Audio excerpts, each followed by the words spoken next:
소변암 TV.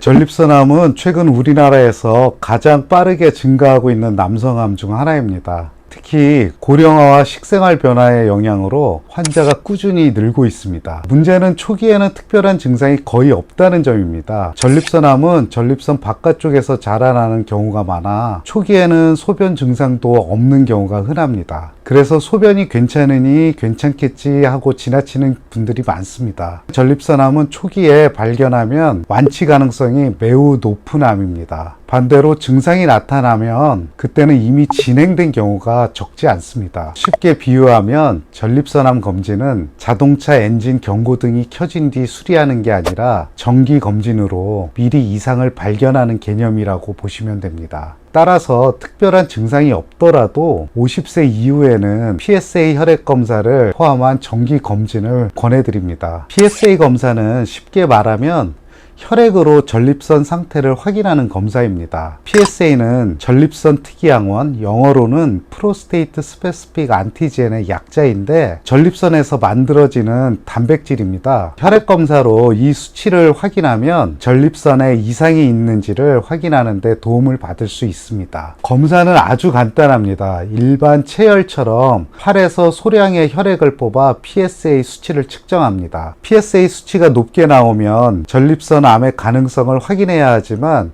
그렇다고 무조건 암이라는 뜻은 아닙니다. 전립선 비대증이나 전립선 염 때문에도 올라갈 수 있습니다. 그래서 필요하면 MRI, 초음파, 조직검사 등을 추가로 시행해서 정확한 원인을 확인하게 됩니다. 안타깝게도 PSA 검사는 아직 국가건강검진에 기본적으로 포함되어 있지는 않습니다. 다만 여러분들이 직장에서 건강검진을 받거나 개인 의원에서 건강검진을 하는 경우에는 대부분 PSA 검사가 포함되어 있기는 합니다. 그렇긴 하지만 검사를 받기 전에 PSA 검사가 여러분이 받는 검사에 포함되어 있는지를 미리 한번 확인해 보시는 것이 좋을 것 같습니다. PSA 검사의 간격의 주기는 일반적으로는 1년에 한 번 받는 것을 권해드리는데 수치가 애매한 경우라면 3에서 6개월 간격으로 시행을 하기도 하고 수치가 상대적으로 많이 낮은 경우에는 2년 정도에 한 번 받는 것을 권해드립니다. PSA 검사를 꼭 비뇨의학과에서만 받을 필요는 없습니다. 가까운 내과나 가정의학과에서도 종양 표지자 검사를 진행해 주실 겁니다. 다만 소변이 불편한 증상이 동반됐다든지 전립선에 대해서 좀 더 정밀한 검사를 받고 싶으시다면 비뇨의학과를 통해서 진료를 받아보시는 것을 권해드리겠습니다. 전립선 비대증이 있거나 전립선 염이 있으신 환자분들이 전립선 암의 전 단계로 이해하고 계시는 경우들이 있는데 전립선 비대증,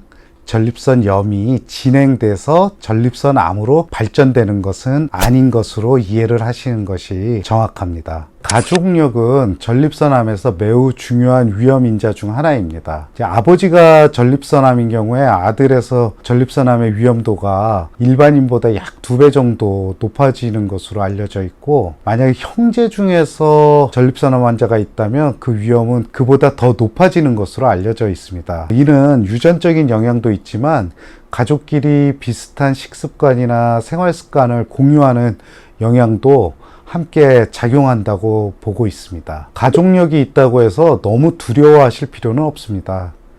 전립선암은 조기 발견 시 치료 성적이 매우 좋은 암이기 때문입니다.